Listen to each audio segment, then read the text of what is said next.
Kebohongan bisa diteruskan, tapi satu saat begitu kebohongan kelihatan, hilang kepercayaan dari orang. Oleh karena itu, adililah segera Jokowi itu. Karena banyak sekali kasusnya yang terpampang di depan mata kita. Prinsip perjuangan kita adalah adili Jokowi, maksulkan Gibran. Adili Jokowi, maksulkan Gibran. Prabowo harus melakukan upaya mendukung itu. Dia punya aparat kepolisian yang bisa diperintahkan untuk memproses menuju adili Jokowi.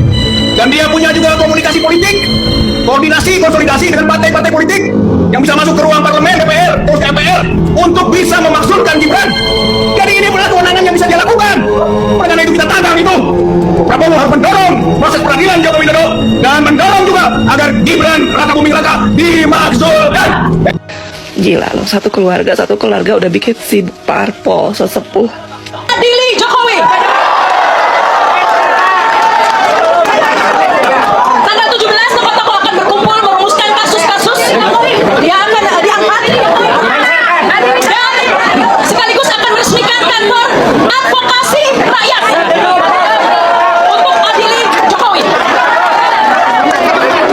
Rakyat tidak sendiri, kita bisa bersama-sama.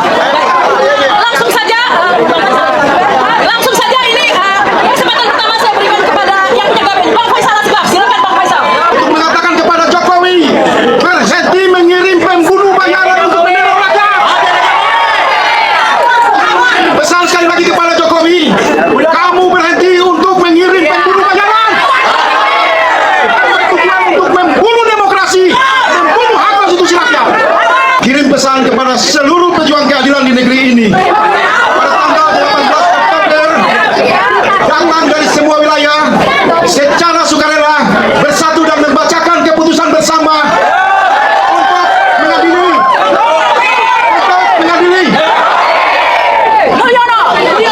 Maka kita harus rame-rame datang ke KPK atau ke kepolisian mengingatkan aparat penegak hukum agar supaya segera melakukan penyelidikan terhadap keluarga Mulyono. Mari kita duduk KPK dan kantor kepolisian untuk mengingatkan bahwa segera melakukan penyelidikan terhadap Presiden Jokowi. Siap? Adili Jokowi. Seluruh kejahatan dibandingkan dengan kejahatan Jokowi itu 1 juta banding 0. You percaya mana Jokowi secara moral? Atau Megawati? Tanya aja reputasi Jokowi berkelahi dengan kekuasaan kapan? Ketika 98 dia lagi pimpin demonstrasi, Jokowi masih amplas-amplas meja. Tanya pada Jokowi apa yang dia tahu tentang si Republik. Sebutin Tan Malaka, sebutin Sultan Syarif, sebutin Nazi. Kosong pikirannya. Dan berbahaya orang yang tidak tahu sejarah masuk dalam kuasa hanya untuk membuat sejarah sendiri. Megawati bertahun-tahun hidup di dalam kekerasan politik, moralnya dipuji. Dalam sepanjang sejarah kita, mantan presiden yang 5 bulan ini selalu tampil di TV tidak berhenti-berhenti, seolah-olah mencari perhatian hanya Presiden Jokowi. Jangan-jangan memang ada niat ya, bahwa saya lebih baik dari Presiden Prabowo. Jadi Anda sampaikan ke Pak Jokowi, kalau Anda punya adab, beri ruang Pak Prabowo berperan lebih banyak. Kecuali memang adab Anda yang kurang dan merasa Anda betul-betul dicintai orang. Gak bisa Pak, kalau orang sudah tidak jujur, energinya adalah untuk menutupi ketidakjujurannya. Karena setiap ngebohong tuh takut ketahuan, harus bikin bohong lain. Nah bohong yang itu juga harus ditutupin, bikin lagi. Jadi nggak kerja orang yang nggak jujur tuh, selain kerjanya membuat kebohongan baru.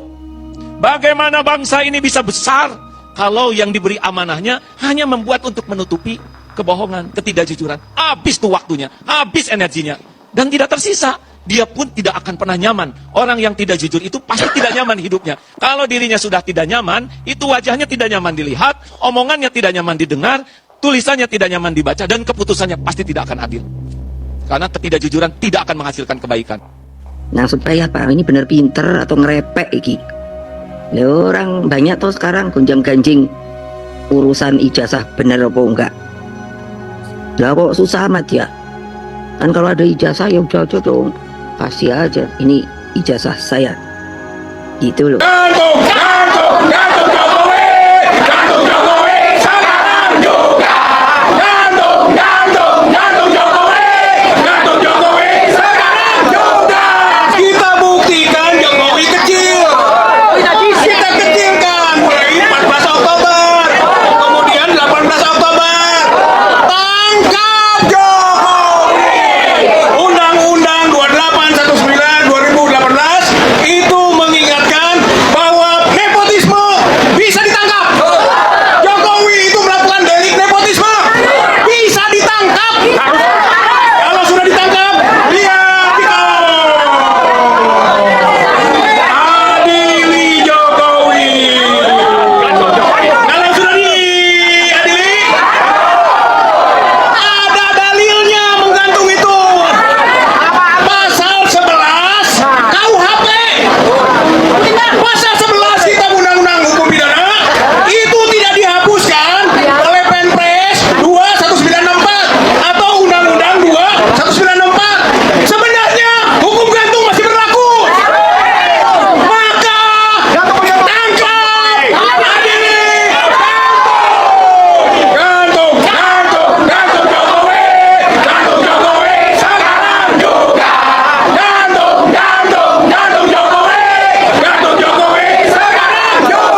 gara-gara dia semuanya Indonesia jadi gelap. Jokowi bangsat, matikan terus.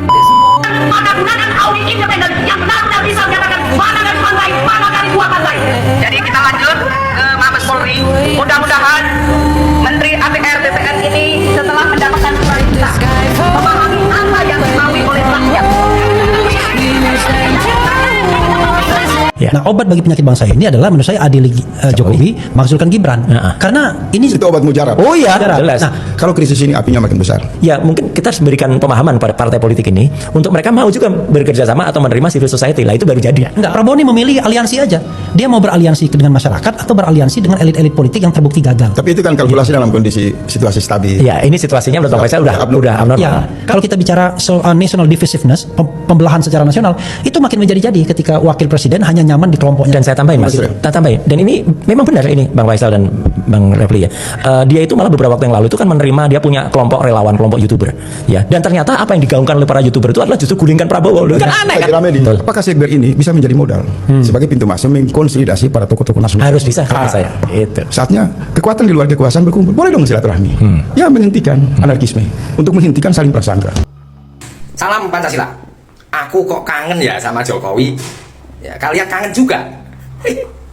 Aku kangen kapan Jokowi diadili. Ya, mantan presiden yang dibawa ke pengadilan. Ya, presiden itu kan kedudukan tertinggi. Ya, melaksanakan amanah rakyat. Ya, kalau nggak bisa melaksanakan amanah rakyat, ya diadili dong. Ya, nanti dia akan menjawab pertanyaan-pertanyaan hakim. Apakah saudara Jokowi mengetahui tindakan Menteri Kominfo yang melindungi judi online? Lalu Jokowi mau jawab apa? Tidak Pak Hakim, ya nggak mungkin, kan kamu presidennya. Ya. Lalu apakah saudara tahu bahwa telah dilakukan penggelapan hasil nikel secara ugal-ugalan 371 triliun? Wah, saya tidak tahu Pak Hakim. Ya nggak mungkin, wong kamu presiden. Ya, aku kangen loh. Ya, itu dipertontonkan ke rakyat. Kenapa? Jadi rakyat marem, rakyat puas bahwa orang yang ditunjuk sama rakyat ternyata jadi penjahat. Ya, dan presiden-presiden setelahnya pasti mikir-mikir kalau mau jadi penjahat karena dia dipilih rakyat. Ini harus disadarkan bahwa presiden, menteri, DPR, Kejaksaan Agung, Polri, KPK itu semua adalah pelayan atau kacungnya rakyat. Ya, paham nggak? Rakyat harus paham ini. Ya, supaya kita tidak ditindas, supaya kita tidak dibohongi. Ya, kalian cuma dikasih bansos BLT, hasil buminya, minyak, timah, emas, dan lain-lain dibawa kabur, dirampok mereka. Masa cuma dikasih bansos BLT aja kalian belain yang maling, yang merampok? Mikir dong. Ya, dengan kalian ikuti peci merah ini, kalian akan tambah cerdas, tapi tetap nggak bisa melampaui pikirannya, kejeniusannya peci merah. Ya, karena peci merah IQ tinggi. Sang Pancasila selalu benar, merdeka. Detik-detik penyerahan kaos adili Jokowi berkibar di DPRD RI.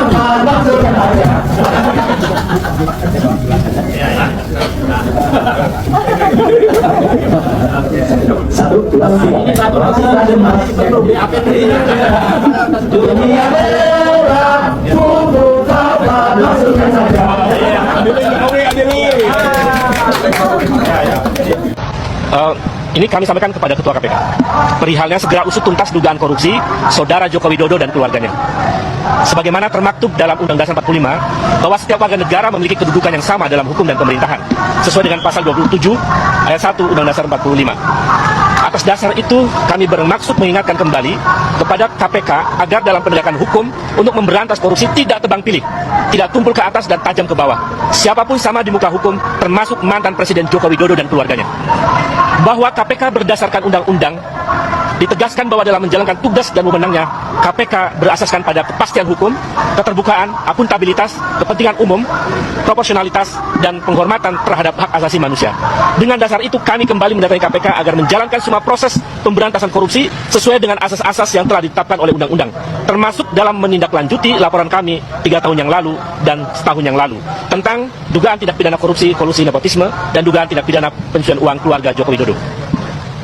bahwa mantan Presiden RI yang ke-7 yang kami laporkan KPK 3 tahun lalu bernama Joko Widodo telah disebutkan oleh lembaga internasional organisasi Crime and Corruption Reporting Project sebagai salah satu mantan presiden terkorup di dunia.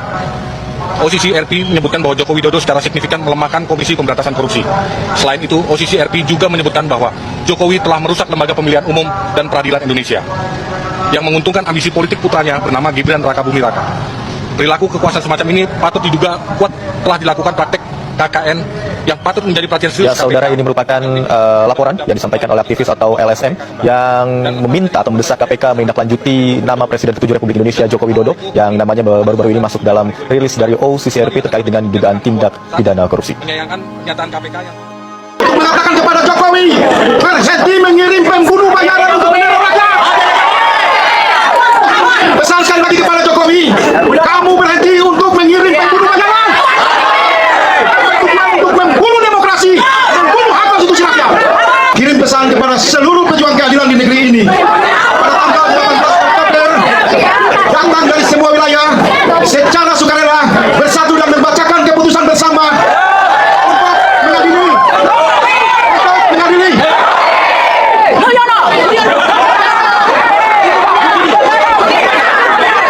yang setinggi-tingginya kepada seluruh elemen pejuang keadilan yang bergerak berjalan dengan kekuatan nuraninya ke tempat ini, walaupun semua tempat telah ditutup oleh tangan-tangan kekuasaan, tapi hari ini kami sampai dalam kekuatan energi silaturahmi untuk menuntut Jokowi diadili.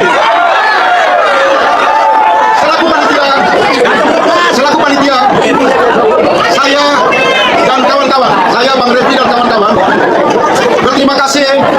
Kami hanya mampu menyediakan tempat seperti ini. Saya senang ada tokoh di tengah-tengah saya, Bapak Profesor Amin Rais, di usia yang sudah usul tapi masih semangat untuk melakukan. Sejujurnya, saya pribadi terharu. Saya tidak menyangka bahwa masih ada cahaya-cahaya di hati rakyat untuk menyampaikan kesamaan sikap, untuk mengatakan kepada Jokowi, berhenti mengirim pembunuh bayaran untuk meneror rakyat. Pesan sekali lagi kepada Jokowi, kamu berhenti untuk mengirim pembunuh bayaran, untuk membunuh demokrasi, membunuh hak konstitusi rakyat. Kamu sudah sangat keterlaluan. Adili Jokowi. Oleh sebab itu, di tempat ini juga saya mau menyampaikan, digunakan sebaik-baiknya, tanpa batas. Dan saya persilakan Bang Refli untuk